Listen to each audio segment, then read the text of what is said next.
Hey, everybody, welcome back to the Podcast Daily. It is Freaky Friday. It is Cinco de Mayo, and we have a very special guest here to celebrate with us. That's Bill Landis over there. I am Austin Ward, and we have new Ohio State offensive lineman Josh Simmons joining us.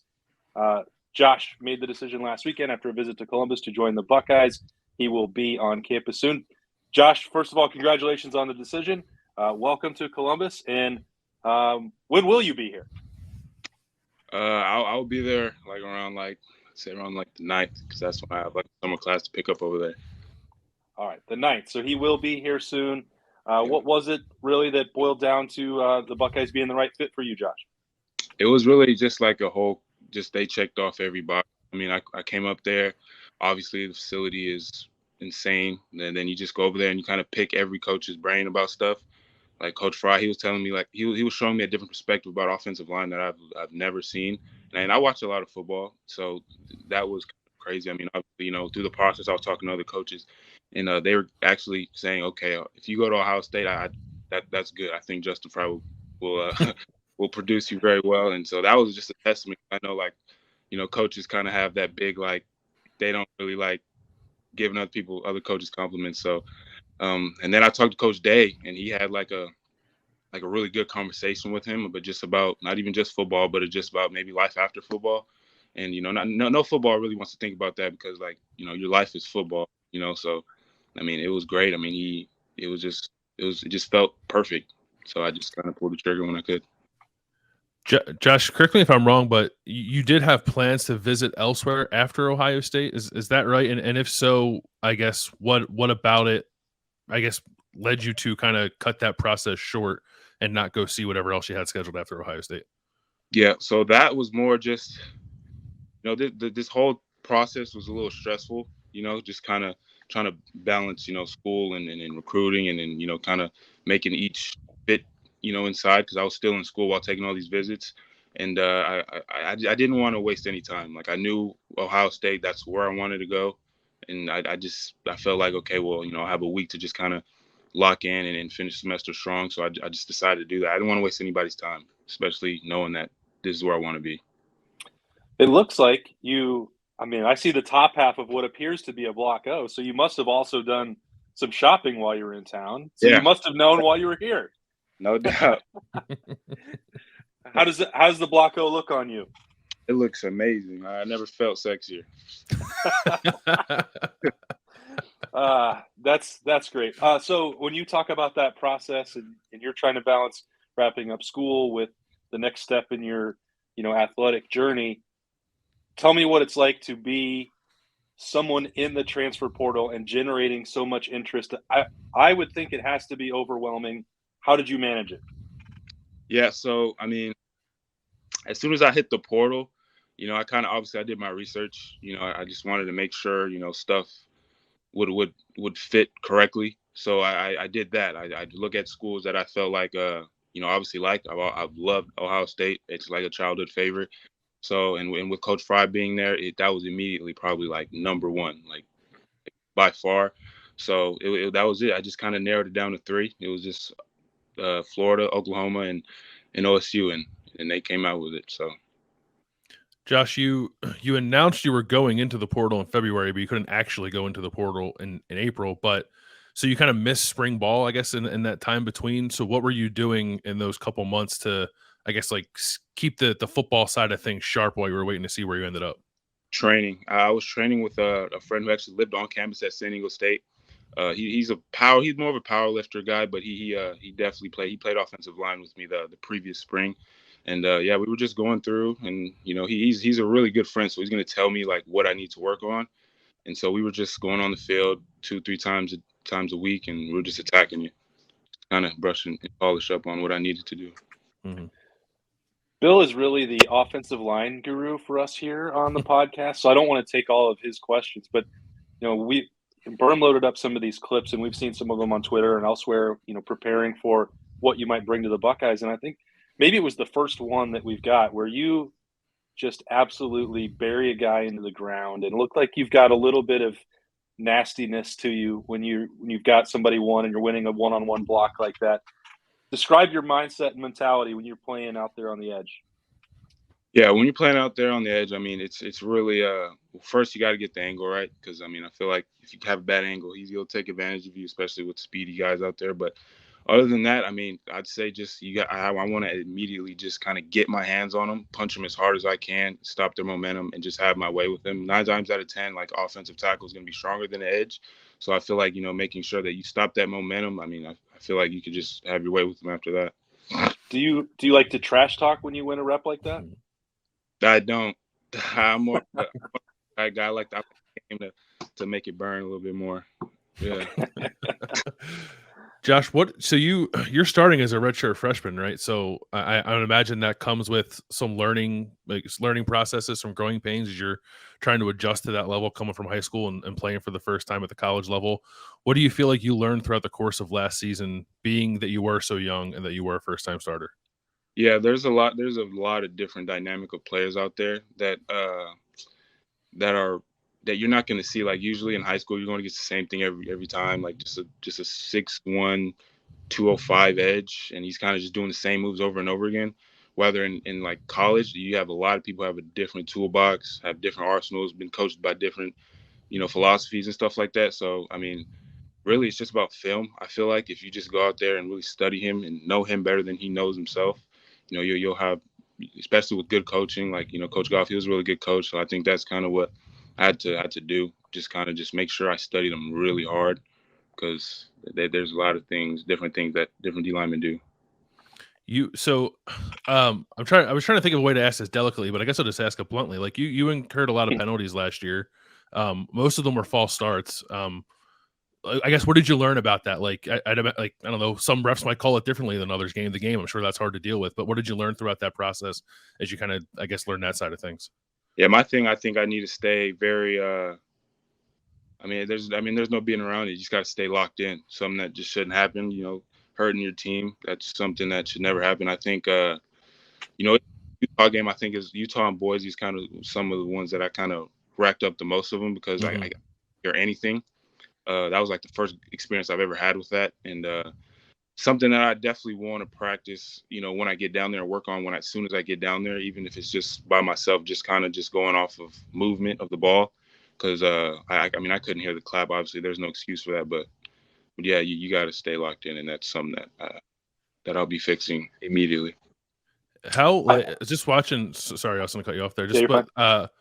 Like watching some of the clips that Austin was talking about there, your first step is pretty impressive. Like that kick slide, initial kick slide, is really. It seems like it's really quick. How, I guess, instrumentals like foot speed, would you say to you're talking about your punch and how strong you are, but your foot speed, how does that help you out at the tackle position? Yeah, that helps me out a lot. I mean, getting to the spot, that's something, my past and even now Coach Fry is talking about, is getting to the spot, because that's where the rush starts. I feel like if you get there before the rusher does, I think you'll be in a really good spot to win your battle. And yeah, that's kind of what I try to do. I think especially with those guys who kind of like go really fast, really speedy edge rushers, I think it helps a lot just to keep up with them. But yeah, it helps a lot. Yeah, I was only going to just warn Josh that Justin Fry and Mike Stellini don't have much tolerance for false start penalties, even in practice. So I think you'll probably have plenty of opportunities to focus in on that and not worry about that moving forward. But you also have known Justin Fry, as you mentioned, a long time. He recruited you when he was at UCLA. Did any of that relationship continue while you were at San Diego State, or did you just kind of pick up fresh again last weekend? Yeah, it was all, we just picked up right when the portal opened, like probably I think the Monday of that week, that past Monday after that. We picked up, right where we left off, just kind of talking about my game, what he thought about it, how he can fix it and stuff like that. And, it kind of, I like, since I already know what he, wants, because I've been at UCLA, it was pretty easy to kind of just like, look at it, digest it, and just kind of plug it in when I was doing my workouts. Josh, you started at right tackle last year. I guess I'm curious of two things. One, do you have a feeling for where you might start out at Ohio State? And two, when you thought about your college career, when you first got into college ball, like, did you think long term you wanted to be a left tackle, or does the side not really matter to you as long as you're playing? Yeah, so it doesn't really matter to me, to be honest. I'll play wherever they need me to be. I think I have the the strength to play interior if they even need me to. Uh, Left or right side, it really didn't matter. I think the San Diego State, because the left tackle when I first got there was Zach Thomas. He just got drafted the year after, the year I was playing. So that wasn't really a realistic spot to compete at. So I kind of just went to the right side and then kind of battled there, and I just stuck there for the remainder of my San Diego State stint. Bill, Freaky Friday interviews are usually much more laid back. I think we spent too much time talking about football, right? We got to get into some of the off the field stuff, don't we? I think we do. I do have one more question, Josh. All right, I knew I had to check. Well, it's not necessarily football centric, but I'm just kind of curious about your journey a little bit. You were part of that 2021 recruiting class that just had no opportunity to go anywhere because of COVID, and I'm wondering maybe how that impacted your path to San Diego State. Maybe even impacted relationship you had initially with Coach Fry. Just how did that alter your plans as you were going through the high school process initially? Yeah, I mean, you said it. You couldn't see anything, and that's kind of what I didn't want to do. I didn't want to kind of go somewhere, and I didn't see it because, what if, I don't really like it over there and stuff like that. So I did. That's something I did not want to do. I'm familiar, obviously, with San Diego. I'm from here, born and bred. UCLA, we kind of lost contact during during my recruitment in high school, mainly because college, different colleges were reaching out and stuff like that. And it's nothing he just wasn't recruiting me, but kind of picked up, he had a full room and stuff like that. So that's probably what it was. But yeah, I didn't really want to go somewhere I didn't see. So, now that I saw OSU and stuff like that, it was a no-brainer. Mm-hmm. All right. So you said born and bred in San Diego, Josh. If somebody is taking a trip out there, coming to visit you, where's the first place you're taking them? I'm probably going to take them to I'll probably take them to El Paisa. It's a taco shop down next to where I stay out there. They have the best burritos. They taste amazing. They're really big. So for big dudes, how some burritos are just kind of just popping a vitamin. No, those are get you full really quick. So. Are you worried about the weather transition to Columbus? Not really. I mean, I'm kind of hot-blooded. It was cold over there when I went up there, but it wasn't nothing nothing you can't handle. I mean, time and adjustment that'll take care of itself. So, you beach guy? Are you going to miss? I don't know if do you surf? Do you fish? Do you do it? Do you do any kind of ocean activities? I mean, I'll go to the beach maybe once with my friends, but that's about it. I never really fell in love with the beach, to be honest. Never been a beach guy. Yeah. Okay. What other hobbies do you have? You're not going to the beach. Got some good golf out there. We know that. I have to squeeze that into every show. That's in my contract. I have to mention golf. Sorry. I tried the little game thing over there, and I stink at bad. But other than that, I played basketball with my friends. I mean, that was kind of what I was playing when I was a little kid. Obviously, didn't work out. Couldn't put the plate down. So, but yeah, I still do that. Play video games with my friends. I mean, I'm a real pretty simple. I mean, I don't really do nothing crazy. What video games are you playing now? Obviously, Madden, 1. 2, I play Call of Duty. I've been playing that my whole life. I'm really competitive in that, and a little Minecraft. Okay. Oh, Minecraft. Nice. Did you Ohio State's I feel like more and more every year they're bringing in guys from the West Coast. Is there anybody on the roster right now that you were tight with or even know just a little bit before you come out here? No, I don't think so. I mean, yeah, no. These are all new faces. I mean, all right. Last one then. We ask this to everybody who comes on Freaky Friday, and you won't know many of the places in Columbus yet, so maybe it's somewhere back at home in San Diego. But if you get your dream NIL deal, who would it be with? Would it be with who I? You can do anything. Anything. I mean, no, you get the deal. What business? What restaurant? What anything? Who do you want to form an NIL partnership with? Man,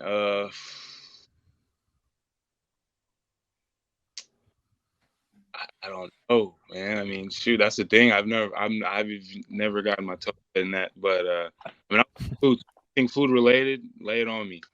Okay. So. All right. Well, I don't know. A lot of people out there, they like their In-N-Out burgers. We don't have that in Columbus, but like your taco place that you like, maybe you want to just have a deal with them. We've got all kinds of options, and we can help you find some spots in Columbus when you get here on the night. I did have some breakfast tacos at First Watch. That was the first time, and I fell in love with them. I got about 2 plates of those for sure. There you go. Perfect.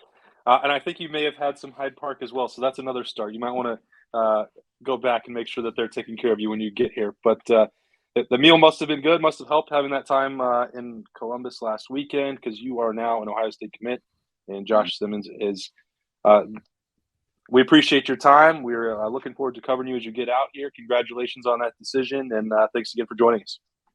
Of course, anytime. Thanks, Josh. All right, for Josh and Bill, I am Austin Ward. This has been Freaky Friday on the podcast. Enjoy the rest of your weekend. Talk to you later.